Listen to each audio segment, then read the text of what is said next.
요한계시록 21장 1절부터 4절까지 말씀입니다. 또 내가 새 하늘과 새 땅을 보니 처음 하늘과 처음 땅이 없어졌고 바다도 다시 있지 않더라. 또 내가 보매 거룩한 성 새 예루살렘이 하나님께로부터 하늘에서 내려오니 그 준비한 것이 신부가 남편을 위하여 단장한 것 같더라. 내가 들으니 보좌에서 큰 음성이 나서 이르되 보라, 하나님의 장막이 사람들과 함께 있음에 하나님이 그들과 함께 계시리니 그들은 하나님의 백성이 되고 하나님은 친히 그들과 함께 계셔서 모든 눈물을 그 눈에서 닦아 주시니 다시는 사망이 없고 애통하는 것이나 곡하는 것이나 아픈 것이 다시 있지 아니하리니 처음 것들이 다 지나갔음이러라. 성경에서 종말은 예수님의 초림과 예수님의 재림 사이의 모든 기간을 이야기합니다. 종말은 끝이잖아요. 무엇의 끝입니까? 히브리서 1장을 보면은 옛적에 하나님께서 여러 선지자들을 통하여 말씀을 해주셨습니다. 마지막 때에는 아들을 통해서 말씀을 해주셨어요. 마지막은 하나님 계시의 마지막이죠. 하나님께서 자신을 선지자들을 통해서 알려주셨거든요. 마지막 때에는 아들을 통해서 말씀해 주셨습니다. 마지막 계시죠. 종말은 어떻게 올까요? 하나님께서 영원 전에 작정하셨잖아요. 작정은 하나님의 계획입니다. 하나님께서 시간 세계에 일어나는 모든 일들을 계획하셨어요. 역사를 계획하셨습니다. 그 역사의 제일 처음이 창조지요. 역사의 제일 마지막은 예수님 재림입니다. 이 모든 과정들이 하나님의 작정대로 되는 것이지요. 하나님이 작정하셨기 때문에 일어나는 거예요. 하나님은 모든 것을 다 아시잖아요. 하나님께서 리브가 뱃속에서 야곱과 에서가 있었죠. 하나님께서 야곱은 선택하시고 에서는 버리셨죠. 하나님께서 작정하셨다는 것은 야곱은 나를 잘 섬길 것이기 때문에 또 야곱은 하나님을 위해서 그렇게 그의 일생을 드릴 것이기 때문에 하나님 나라를 준비할 사람이기 때문에 그렇게 작정하신 것이 아니에요. 에서는 팥죽 한 그릇에 장자의 명분을 팔아버릴 사람이지, 하나님 나라를 헌신짝처럼 던져버릴 사람이지, 그걸 알고서 에서를 버린 게 아닙니다. 하나님께서 작정하셨기 때문에 야곱이 하나님 나라를 준비하는 사람으로 그렇게 쓰임을 받은 거지요. 그리고 하나님께서 작정하셨기 때문에 에서가 팥죽 한 그릇에도 장자의 명분을 팔고 하나님 나라 밖의 사람이 되는 거거든요. 하나님은 모든 것들을 다 아십니다. 하나님께서는 모든 경우의 수도 다 아세요. 야곱이 매끈매끈한 사람이잖아요. 에서는 틀 사람이었죠. 야곱은 장막에 거하기를 좋아하고 에서는 들 사람이라서 사냥하기를 좋아했잖아요.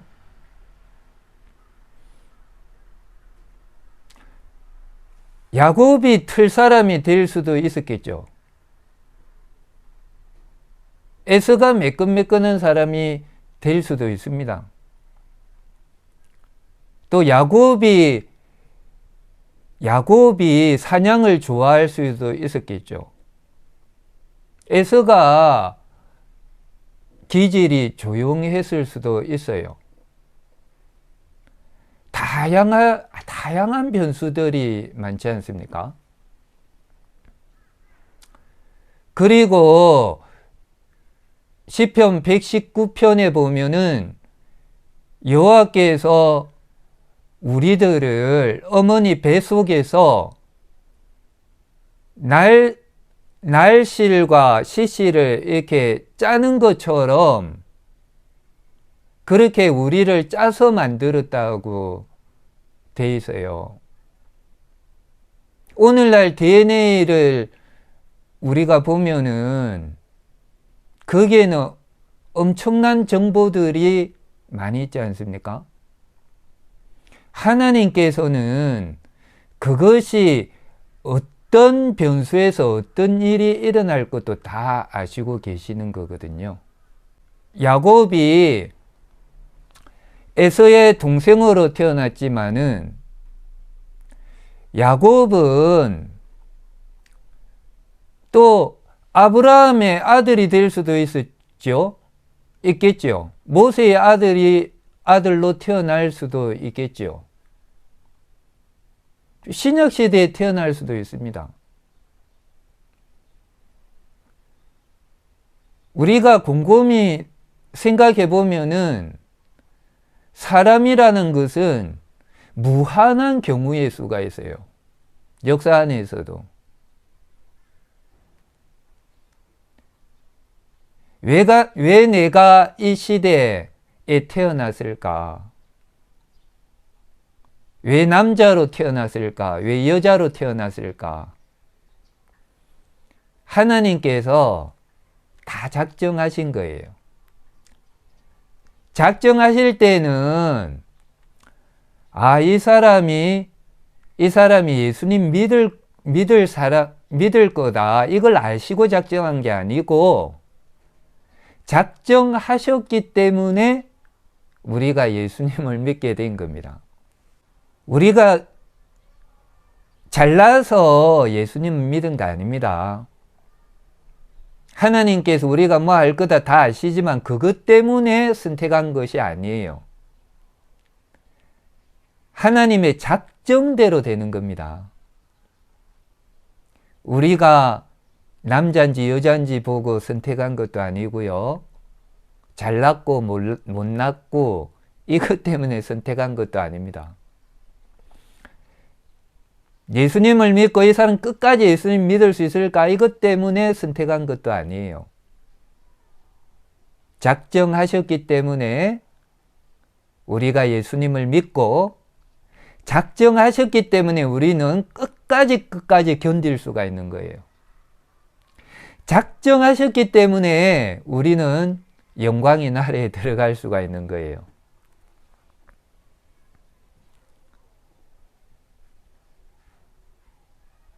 작정을 하나님께서 어떻게 실행하시느냐고 하면은 섭리대로 실행을 하시거든요. 섭리는 하나님의 보존, 협력 아니면은 동사, 그리고 통치로 이루어집니다. 보존이라는 건 무엇이냐고 하면은 존재를 보존하는 거예요. 사도행전 17장에 보면은 우리가 그 안에서 존재하고 또 기동하고 그렇게 살고 있다고 주님께서 바울 사도가 이야기를 했잖아요. 우리의 존재를 하나님께서 보존하시지 않으면은 어떻게 되겠습니까? 보존하시지 않으면은 우리가 존재할 수가 없는 겁니다. 존재가 사라져 버리는 거예요. 우리가 여기에서 존재하는 이유는 하나님께서 존재를 할 수 있도록 하나님의 능력으로 존재하게 하셔서 우리가 존재하고 있는 것이거든요.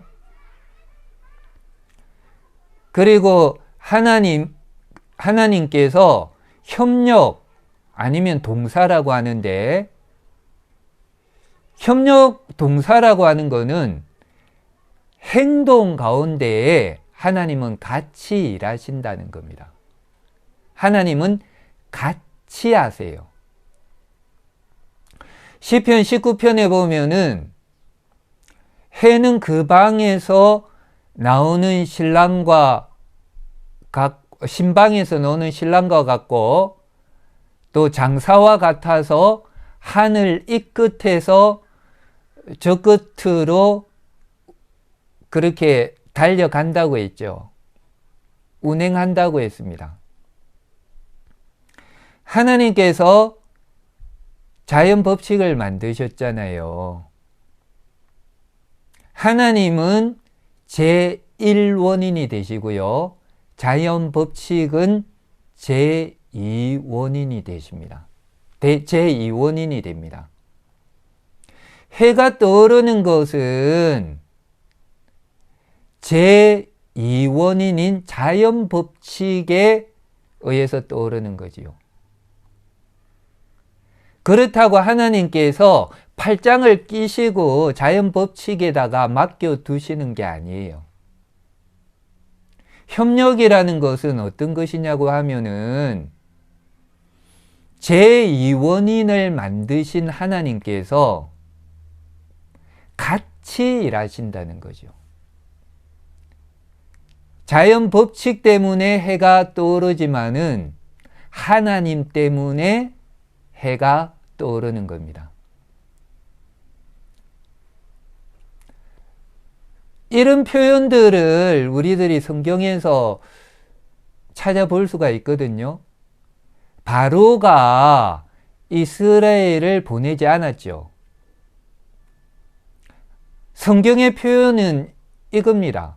하나님께서 바로의 마음을 강팍해 하셨다.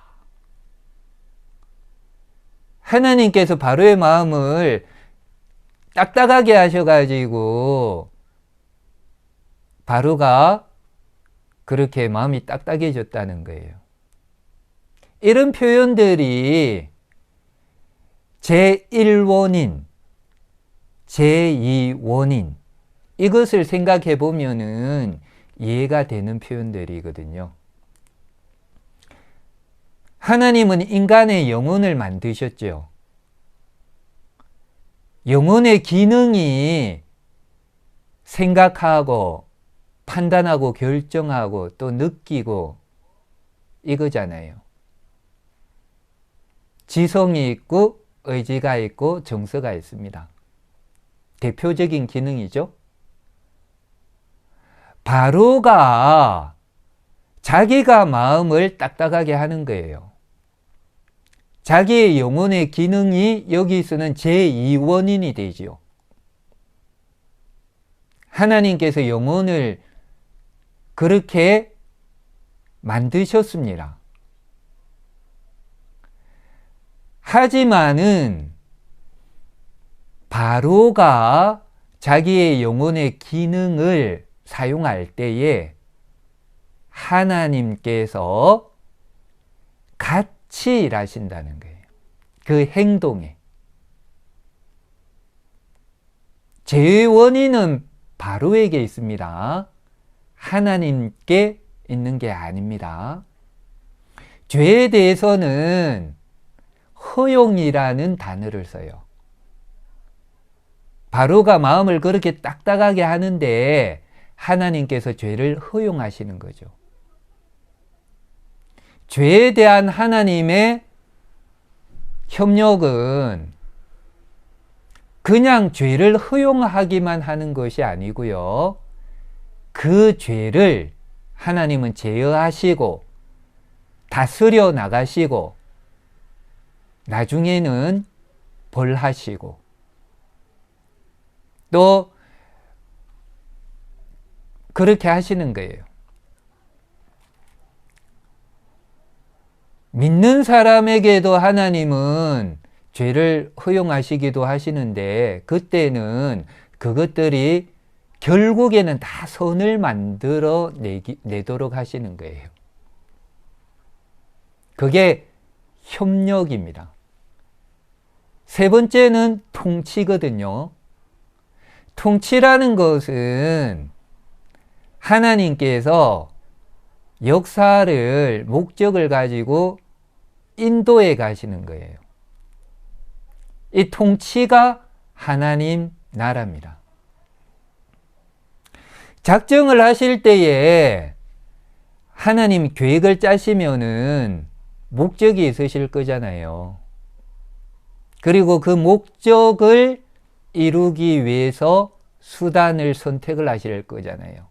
많은 수단들이 있습니다. 이것이 하나님의 지혜거든요.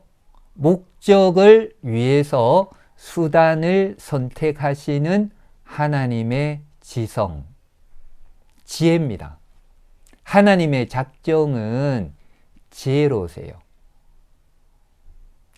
그리고 하나님의 작정은 거룩합니다. 거룩하신 하나님의 작정이시기 때문에 하나님은 모든 것들이 궁극적인 목적은 하나님의 영광을 위해서 작정하시는 거예요. 하나님께서 섭리를 하시면은 통치가 하나님의 나라죠. 통치하시는데 하나님께서 사용하시는 중요한 수단이 무엇이냐고 하면은 언약이거든요. 언약은 하나님께서 통치하시는 중요한 수단입니다. 성경이 구약과 신약으로 나누어져 있죠. 은혜 언약이잖아요. 구약, 예수님 오시기 전에 은혜 언약. 신약, 예수님이 오신 후의 은혜 언약. 하나님께서 지금도 언약이라는 수단을 가지고 통치를 하시거든요.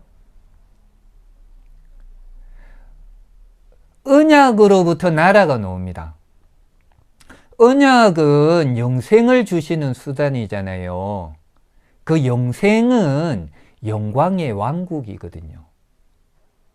영생을 주신다는 말은 영광의 왕국을, 영광의 나라를, 하나님의 나라를 주겠다는 말과 똑같은 말이죠. 처음에 하나님께서 통치하신 나라는 삼위일체 하나님이 통치하시는 권능의 왕국이죠. 이 왕국에서 하나님은 언약을 아담과 맺으시죠. 내가 영광의 왕국을 주겠다. 이렇게 된 거예요. 그게 하나님의 통치입니다. 역사를 너 지금 무죄 상태에 있는데 영광의 상태로 내가 그렇게 인도해 갈 거야. 이것이 하나님의 섭리였거든요. 그리고 그 언약 안에, 언약에서 또 나라가 나오는 거예요. 행위 언약 속에서는 이것이 영광의 나라죠. 하나님의 뜻은 반드시 이루어집니다. 작정을 계시되지 않은 하나님의 뜻이라고 하거든요. 그리고 계명은 계시된 뜻이라고 합니다. 작정은 역사를 따라서 쭉 나가면은 계시되지 않는 뜻이 점진적으로 계시가 되는 겁니다. 점진적으로. 점진적인 계시가 되는 거죠. 우리 인생을 살 때도 어떨 때는 하나님의 작정이 이해될 때도 있지만은 죽을 때까지 이해가 안 될 때도 있어요. 우리 인생 속에서 하나님의 작정은요, 어떤 부분은 이해가 되는 것도 있고 어떤 부분은 안 되는 부분도 있습니다. 안 되는 부분은 우리가 믿음으로 받아들이면서 나가는 거예요. 그 작정을 이렇게 꼬치꼬치 다 캐내어서 팔려고 하면 안 돼요. 절대로 그렇게 하면 안 돼요. 그것은 신성모독이 됩니다. 좋으신 하나님이시기 때문에 우리는 이해가 안 돼도 이것이 가장 지혜로우신 하나님의 수단과 방법인 줄 알고 실제로 그것이 맞습니다. 우리가 그럴 때 많죠. 시간이 많이 지나고 나면은 우리가 이해되는 범위 내에서는 이것이 최선이었구나. 항상 이해가 되지 않습니까? 그리고 계시된 뜻은 율법이거든요. 아담에게 주신 언약은 율법입니다. 율법도 하나님께서 반드시 이루시는 거예요. 하나님의 뜻은 하늘에서 이루어지는 것처럼 땅에서도 반드시 다 이루어집니다. 예수님을 믿지 않는 사람들은 다 행위언약 속에 있어요.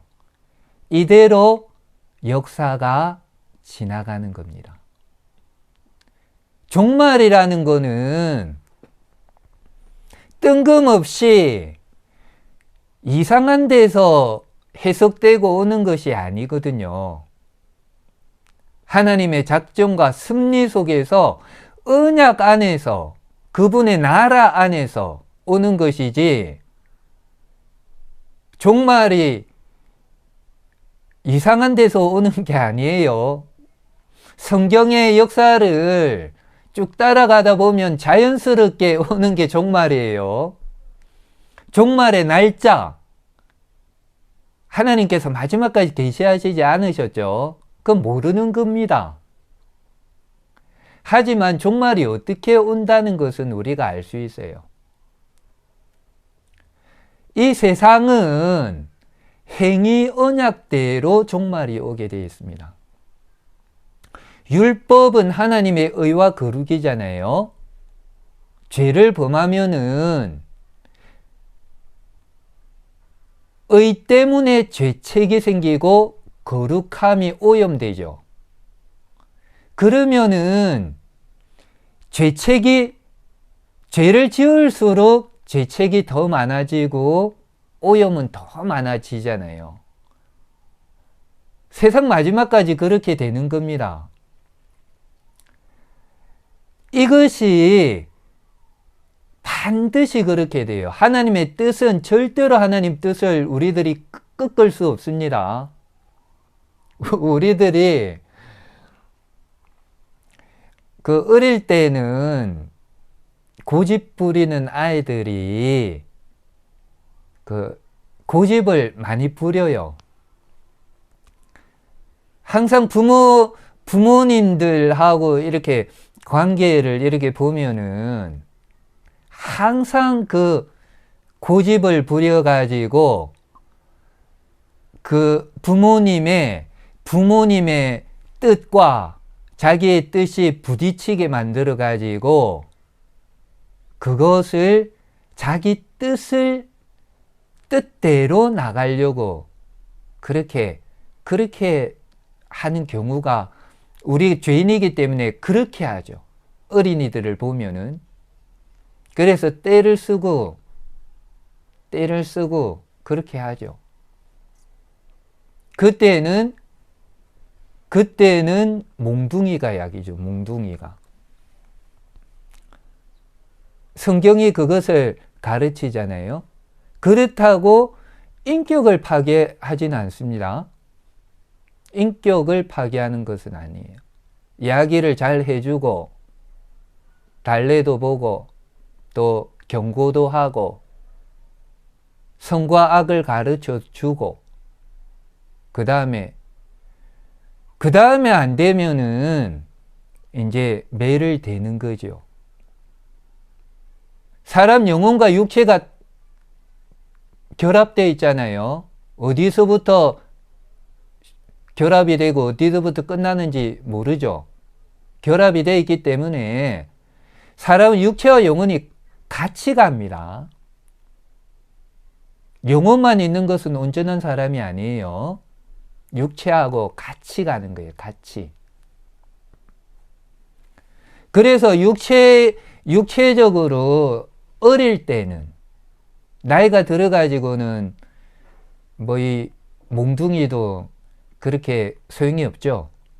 어릴 때는 이것이 교정이 되거든요. 육체적으로 맞으면은 영혼도 영향이 가는 겁니다.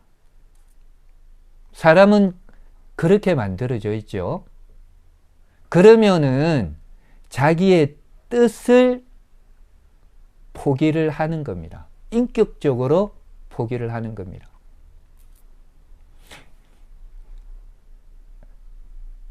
우리 율법을 보면은 그렇게 되어 있지 않습니까?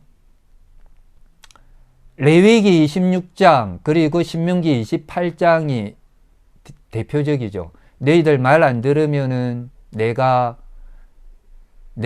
하늘은 노시 되고 너희들 농사 지으면 기근이 일고 메뚜기 때가 올 거고 적들이 와서 해를 할 거고 정말 말 안 들으면 너 팔아버린다. 노예로 너희들 팔아버린다. 이것이 행위언약하고 은혜언약은 적용이 다릅니다. 행위언약에서는 형벌의 심판, 하나님에 의해서 나온 형벌의 심판, 그리고 은혜언약에서는 징계의 심판입니다. 이거는 사랑의 매가 되는 거예요. 다릅니다. 적용이. 하지만 하나님은 자기의 의를 절대로 포기하지 않아요. 자신의 거룩을 절대로 굽히지 않으십니다. 어린이들이 그래서 자기 세상인 줄 알았는데 이제 자라면서 그걸 배우는 거예요. 그래서 한 개, 두 개씩 자기의 뜻을 포기해 나갑니다. 그러면은 철이 든다고 이야기를 하지요. 행위언약에 따라서 세상이 점점 깜깜해지는 거예요. 계시록을 보면은 우리 주님께서 역사책에 인을 떼시잖아요. 요한계시록 5장에 보면은 역사책이 있는데 인을 뗄 사람이 없어가지고 이 역사책을 보여줄 사람이 없어가지고 요한이 울었죠. 울고 있으니까 다윗의 뿌리가 이겼다. 예수님께서 승리자로서 이 책을 공개해 주실 분이다. 역사의 주님은 예수 그리스도이시다. 하시고 예수님께서 그 인을 떼시고 역사를 보여주시잖아요. 예수님은 그리스도십니다. 그리스도는 은혜의 왕국, 영광의 왕국에서 예수님의 직분이에요. 선지자, 제사장, 왕이시잖아요. 죄인을 구원하시는 직분이시죠. 선지자는 죄인들에게 구원에 대한 하나님의 뜻을 가르쳐 주죠. 하나님은 아들을 보내셨다. 내가 그래서 이 땅에 왔단다. 이렇게 가르쳐 주시죠. 제사장은 죄인들을 위해서 자신을 십자가에 자신이 제물이 되어서 달리시고 또 자기를 드리는 제사장이 되시는 거죠. 그리고 왕은 죄의 통치로부터 우리를 해방시켜 주시고 죄와 사탄으로부터 우리들을 보호해 주신 왕이시죠. 구원자의 직분이시잖아요. 그 예수님이 이 세상에서도 권능의 왕국의 왕이시잖아요. 예수님은 구약시대 때는 신성으로 이 왕국의 왕이시지만은 비하의 신분으로 이 땅에 오셨죠. 십자가 지셨죠. 그리고 부활하시면 그게 성규의 신분이시거든요. 높아지신 신분이십니다. 예수님은 그리스도의 사역을 비하의 신분에서 하시고 또 이 낮아지신 이 신분으로 그리스도의 사역을 하셨기 때문에 그 상으로 높아지신 그리스도의 신분으로 그렇게 그리스도의 사역을 해나가시는 거죠. 낮아지신 신분, 동정녀 마리아에게 나시고 본디오 빌라도에게 고난을 받으사 십자가에 못 박혀 죽으시고 장사한 지 사흘 만에 장사한 지 여기까지가 낮아지신 신분이시고요. 부활부터 승규의 신분이 시작되죠. 부활하여 하늘에 오르사 전능하신 하나님 우편에 앉아 계시면서 승규의 신분으로 그리스도의 사역을 하십니다. 마태복음 28장에 보면은 하늘과 땅의 모든 권세를 내게 주셨으니 하시죠. 이것이 권능의 왕국이에요. 예수님께서 구약에서도 그리스도의 사역을 하셨잖아요. 아담이 타락한 이후부터 하셨잖아요. 그때도 권능의 왕국의 왕이십니다. 우주를 다스리십니다. 여기에서 하늘과 땅의 모든 권세를 주셨으니 라는 말씀은 그리스도의 인성도 권능의 왕국을 다스리는데 이제 참여를 하신다는 말씀이시거든요. 그래서 권능의 왕국의 영역이 넓어졌다는 그런 의미가 아닙니다. 모든 것이 다 그리스도께서 왕이시지만은, 그 모든 영역에서 왕이시지만은 인성도 이 왕국을 다스리는데 이제 참여를 한다는 말씀이십니다. 나팔, 그 인도 있고, 인의 6인을 떼시죠. 그리고 7인을 떼실 땐 또 나팔이 나오고, 그 나중에 대접이 나오잖아요. 이것을 우리는 점진적인 평행법이라고 해요. 계시가 점점 더 뚜렷이 보이는데, 인이라든지, 그리고 나팔, 그리고 대접은 똑같은 거예요. 똑같은 거. 똑같은 겁니다. 요셉이 바로의 꿈을 해석해 줬죠. 그때 바로가 꿈을 2번 겹쳐 꾸죠. 똑같은 꿈이었잖아요.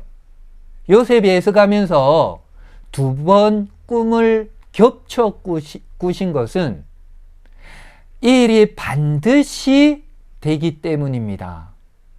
그랬죠. 그런 의미가 있어요. 종말은 하나님이 작정하신 대로 되는 것이지, 종말이 이상하게 오는 게 아닙니다.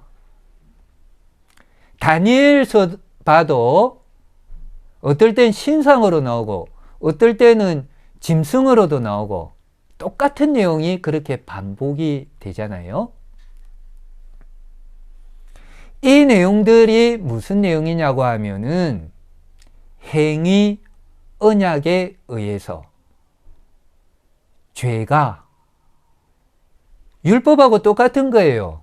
레위기 26장하고 신명기 28장하고 똑같은 내용이에요. 구약의 언어를 사용해 가지고, 그림 언어죠. 사용해 가지고 인을 뗄 때마다, 나팔 대접도 마찬가지입니다. 죄책과 오염이 심화되면서, 더 커지면서 이 땅의 비참함이 점점 더 커져 나간다는 큰 그림이에요. 그 큰 그림을 봐야 돼요. 그 큰 그림을 보고 이해를 해야지, 이게 뭐고, 이거는 뭐고, 그런 식으로, 이거는 뭐고 하고 이렇게 들어가면은 격줄로 나가기가 쉬워요. 전체 큰 그림을 봐야 되는 것이죠.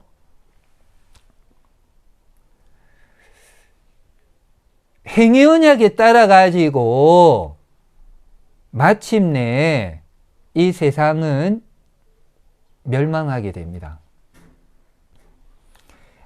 아담이 죄를 범하고 하나님은 은혜 언약을 맺으시죠.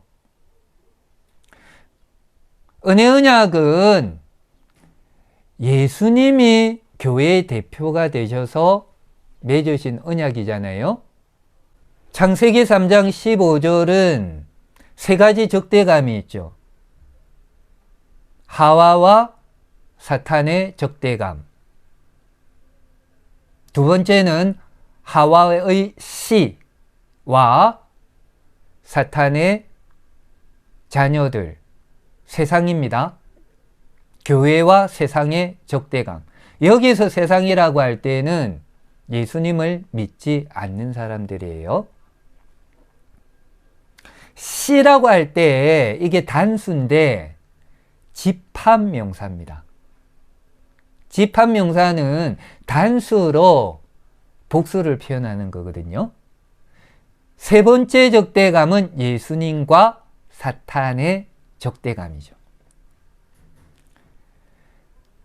히브리어 원문으로 여자의 후손, 이것이 그는입니다. 그는. 두 번째 적대감 여자의 시고요. 그것은 집합명사고, 세 번째 우리는 번역이 똑같죠. 여자의 후손은 이렇게 하지만은 히브리어 원문으로는 그는이에요. 그는 여자의 시 중에 오실 예수님, 다윗의 자손이죠. 그는 뱀의 머리를 상하게 하는데 예수님의 십자가를 통해서 상하게 합니다. 언약으로부터 나라가 나오죠. 그 행위언약으로부터 영생이 나온다는 것은 영광의 나라가 나왔죠. 하지만 은혜 언약으로부터는 이제 나라가 두 단계를 거치는 겁니다. 은혜의 왕국을 거쳐가지고 영광의 왕국으로 가는 거예요. 두 단계예요.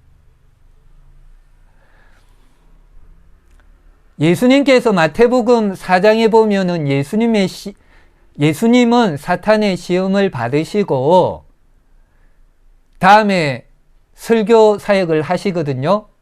회개하라, 천국이 가까이 왔느니라 라고 말씀하셨습니다. 천국이 가까이 왔다는 것은 두 가지 의미가 있거든요. 은혜의 왕국이 지금 땅에 임했어 라는 뜻 하나 하고요. 하지만은 영광의 왕국은 아직 오지 않았단다. 그 두 가지 의미입니다. 그래서 하나님의 나라가 가까이 왔느니라 라고 표현을 했습니다.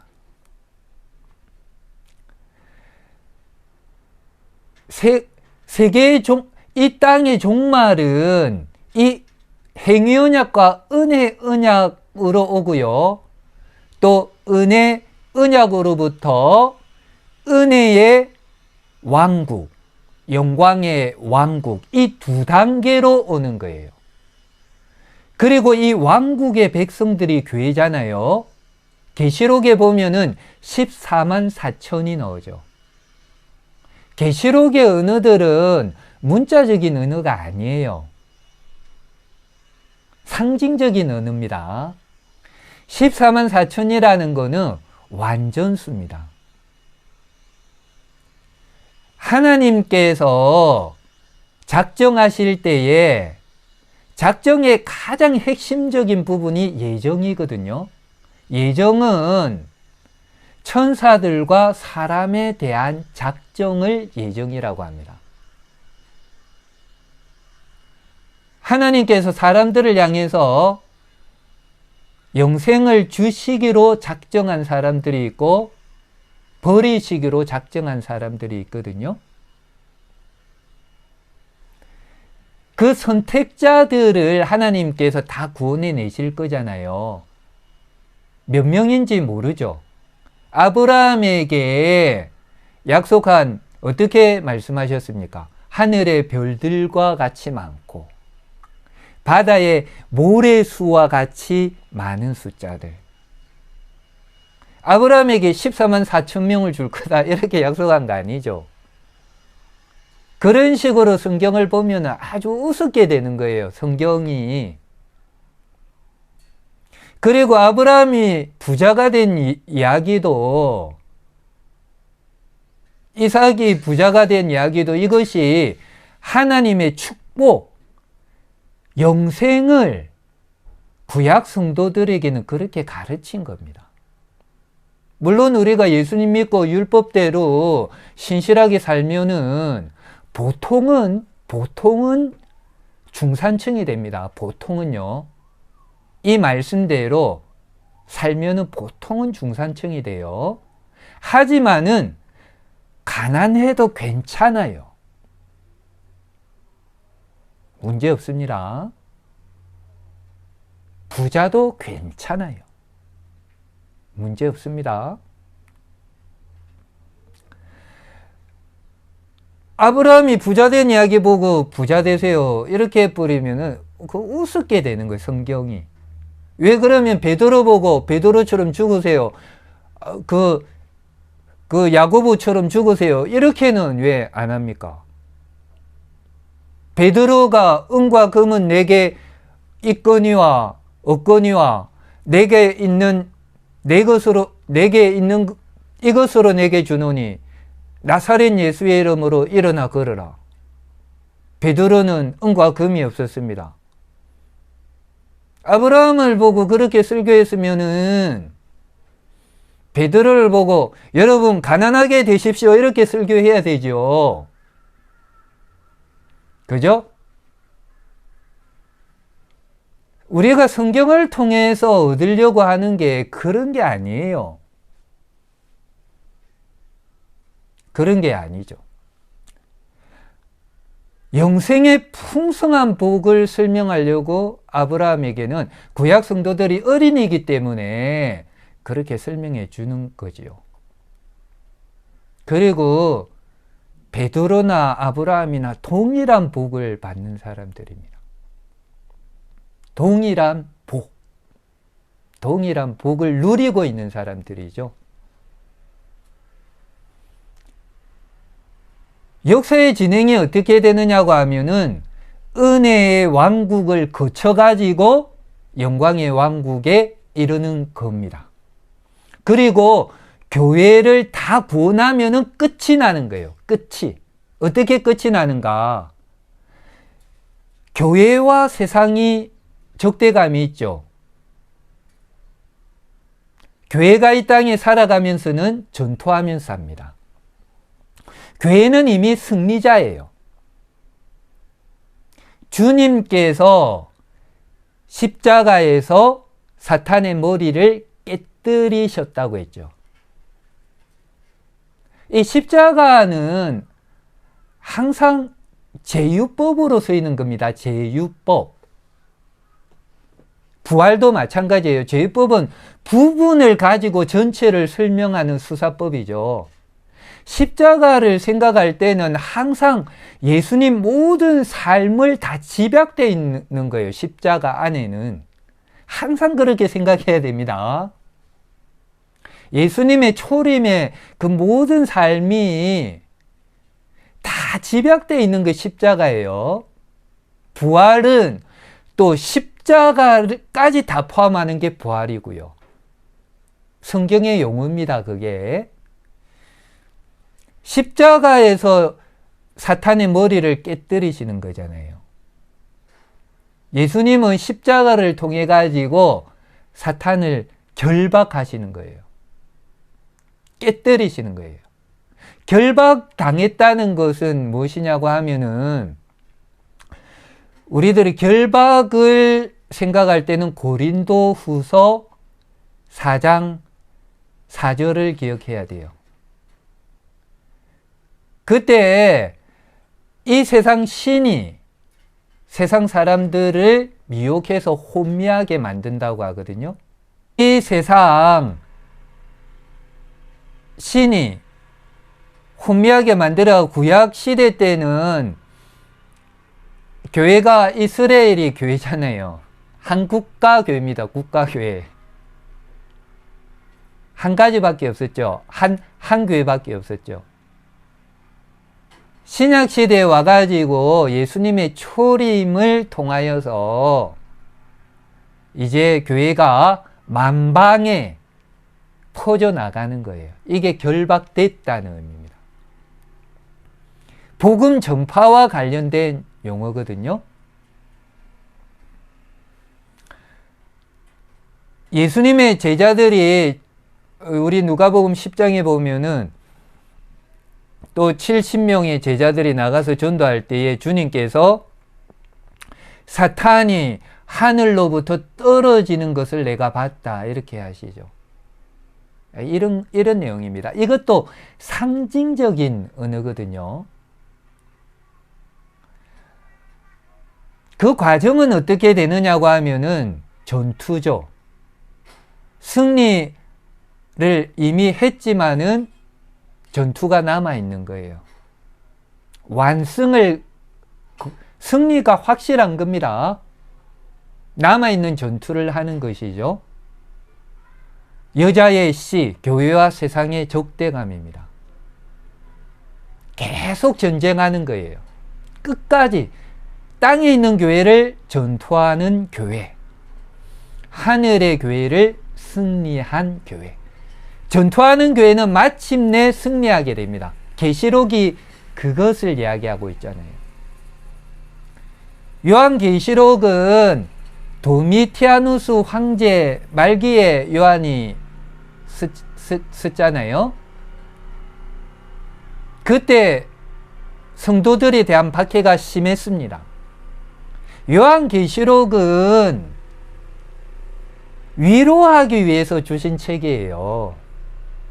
너희들 마침내 승리한단다. 그게 성경 역사 아니었니? 하고 구약의 언어로 다시 한번 언약이 어떻게 완성이 되고 은혜의 왕국은 영광의 나라에 어떻게 다다르게 되고 하나님께서 그리스도께 오는 한 사람이라도 다 놓치지 않고 모든 사람을 다 구원해내시고 너희들 땅에서 많이 수고했지. 눈물을 다 닦아주시고 죄와 비참을 완전히 닦아주신다는 거거든요. 눈물 안에는 모든 것이 다 녹아있는 거예요. 이 땅에 살아가면서 죄와 비참함, 우리는 이것을 이 현실을 살아가지 않아요? 그걸 다 닦아주시는 거예요.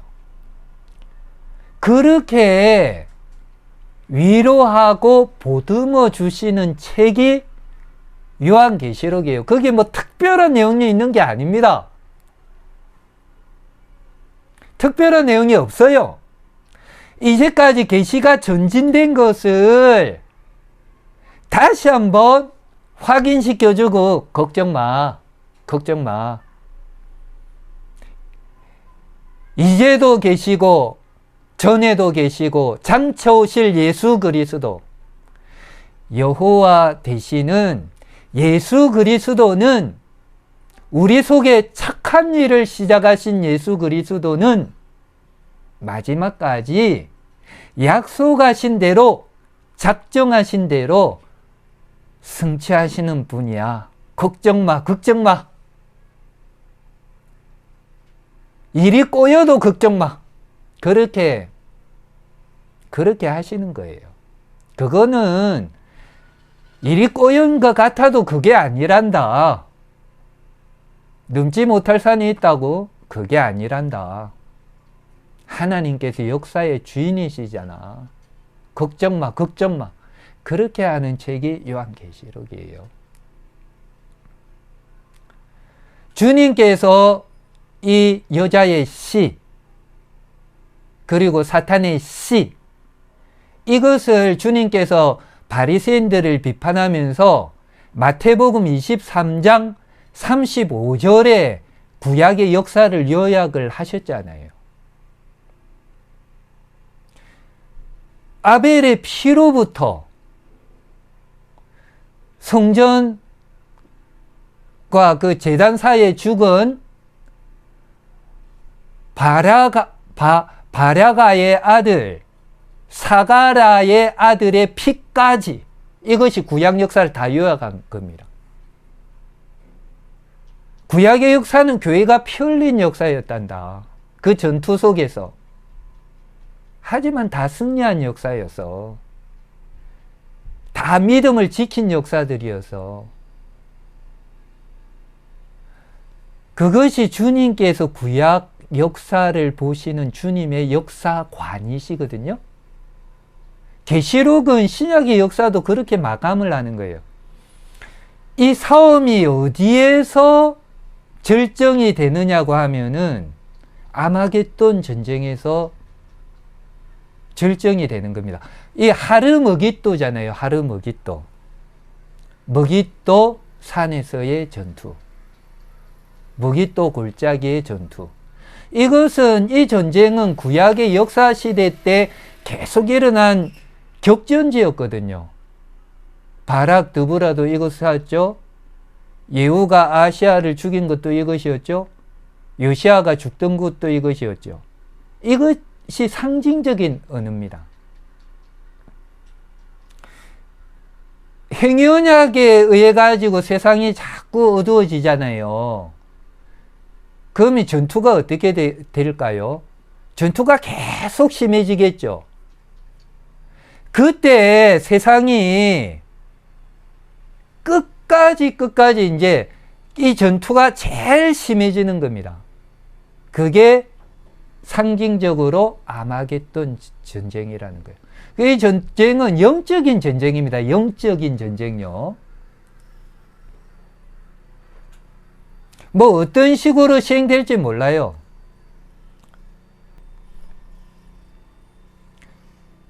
이 전쟁은 계속 그렇게 치닫는 겁니다. 그러면 어떻게 되겠어요? 전쟁 양상이 대환란이 오겠죠. 환란이 심해진단 말이에요. 점점 더. 그 다음 배교가 일어나겠죠. 이 땅의 문화라고 할 때 다 포함이 되는 거예요. 정신적인 문화도 문화입니다. 우리 철학사를 공부해 보면은 다 하나님을 반역하는 사상들이잖아요. 데카르트, 칸트를 공부해 보면 어떻습니까? 그 전부 다 인간을 중심에 놨는 사상이잖아요. 까미, 우리 프랑스 실존주의도 표현은 다르지만은 다 같은 내용 아닙니까? 사람이 중심이 된 사상이잖아요. 그리고 물질적인 문화, 정신적인 문화, 전부 다 하나님을 대항하고 신학 안에도 인간 중심의 사상들이 다 들어오잖아요. 왜 성경을 무시합니까? 그것은 성경이 하나님의 말씀대로 영감이 된 것이다. 성경이 문자 하나하나까지 다 영감된 하나님의 말씀이다. 그걸 왜 못 믿어요? 한 개밖에 없어요. 못 믿는 이유는 하나님을 안 믿어서 안 믿는 거예요. 그게 하나님 믿는 거하고 성경 믿는 거는 같이 나가는 거지 그게 따로 떨어진 게 아니죠.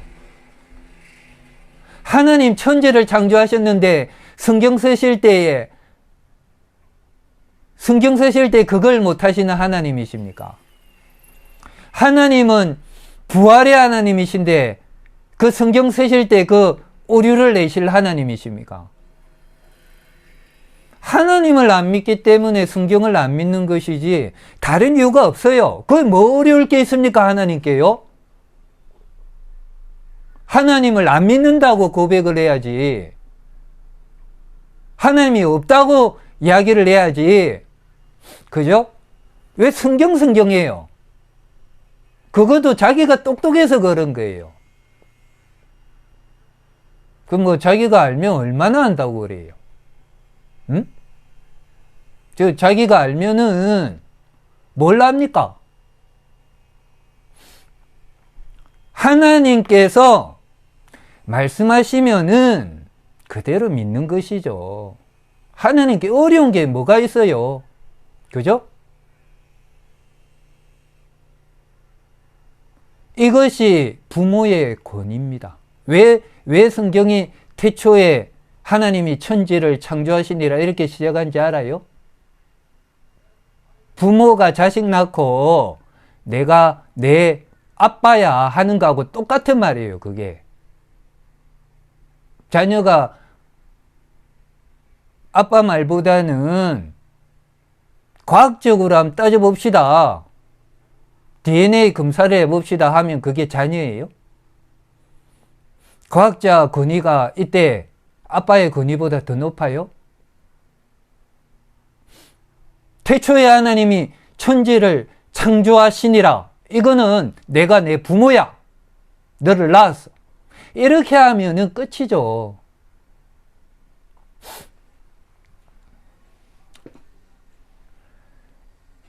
아마겟돈 전쟁을 하면은 그때 전쟁이 치열해지면서 주님이 직접 개입하셔서 재림을 하십니다. 그때 주님이 직접 개입을 하셔가지고 이 전쟁을 종식시키면서 재림이 오는 거예요. 재림이 그렇게 오는 겁니다. 멋있죠?